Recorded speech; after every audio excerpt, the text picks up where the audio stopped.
Magandang araw sa inyong lahat at ito magtatanim na naman tayo ng kabuting saging na dito sa lilim, dito sa silong ng aratilis.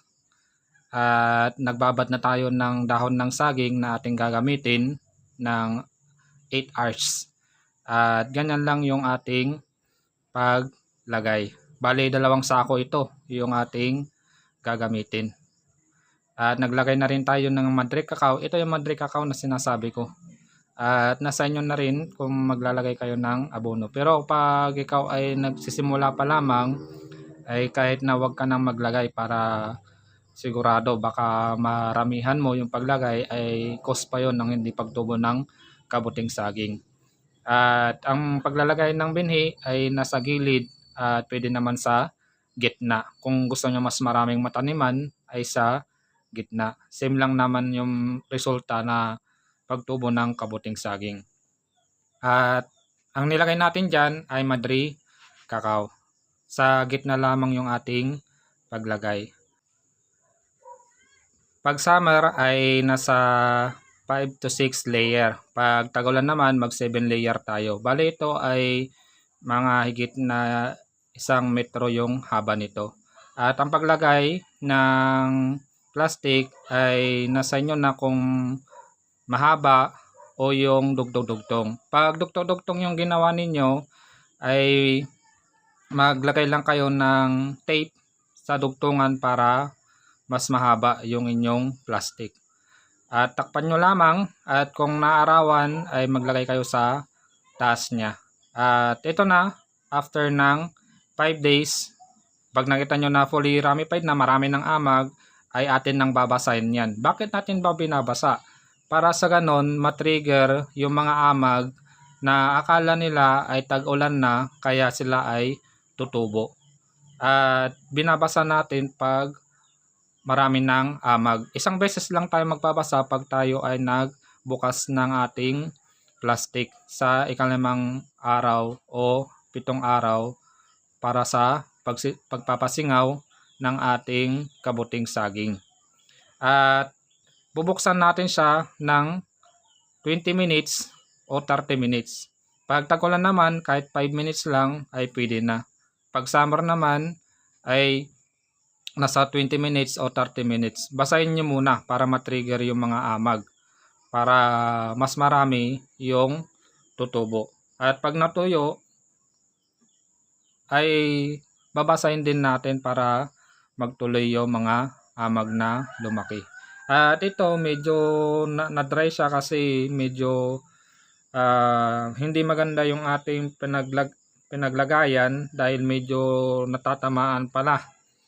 At pag mga 12 o 2 na oras ay natatamaan yung ating tanim kaya medyo na-dry kahit na meron ng lilim. Pero naglagay pa rin tayo para sa ganon ay mabuhay pa rin yung mga maliliit na nakikita ninyo.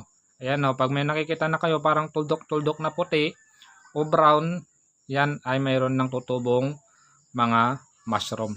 Lalaki na yan after ng another 7 days. At ito na, mag-harvest na tayo at marami nang lumaki.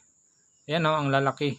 Yan yung ating binhi na ating ginagawa. Yung puti. Mayroon na rin tayong gagawin na brown. Yung kulay niya. At makikita ninyo ang lalaki ng puti na tumubo. Yan yung makikita natin. At harvestin natin lamang. Ang pag-harvest ay nasa inyo na. At yun na rin ang tamang pang-harvest ay hugutin nyo lamang o iuga-uga ninyo para maalis yung mga mushroom na pwede na. Pag hindi pa pwede, pag pabilog pa lamang ay wag nyo munang harvestin kasi kinabukasan yan ay lalaki ulit. Yan kasama ko ang aking asawa na nag-harvest ng kabuting saging. At inangat niya lamang yung side na ito at kinuha niya yung pwede ng harvestin. Ganyan lamang yung pag-harvest natin. Makikita nyo naman sa ating mga hina-harvest na kabuting saging ay patulis.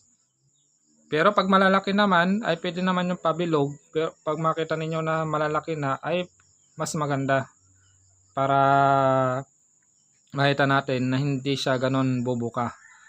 At kung pwede naman yung ganito na patulis, mas maganda rin kung ganito. Kasi yung mga pabilog ay lalaki pa yun kinabukasan. At pagkatapos, tinignan din natin dito sa may kalahati kung mayroon ding tumutubo na. At mayroon na ring tumutubo.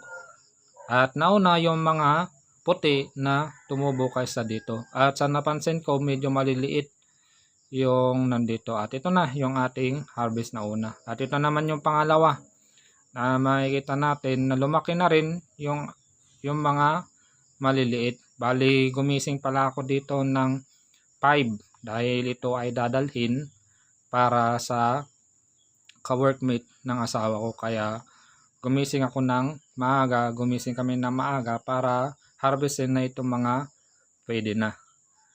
At ganoon na rin, meron pang mga natira na mga puti.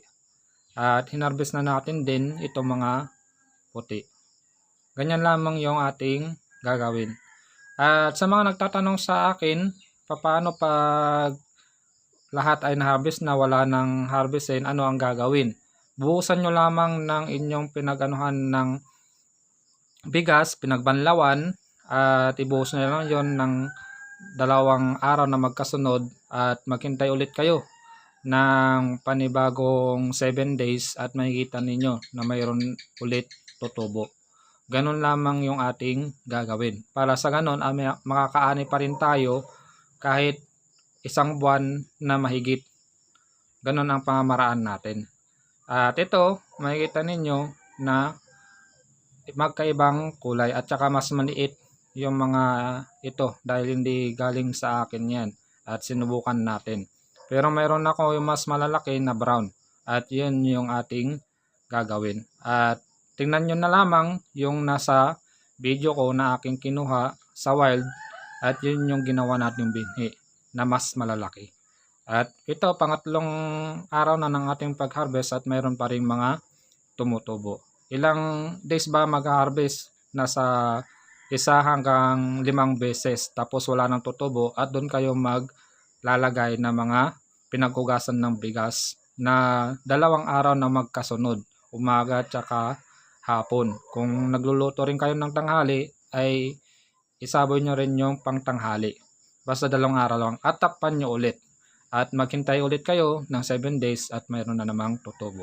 God bless sa inyo lahat. Sana may natutunan ka sa video ito.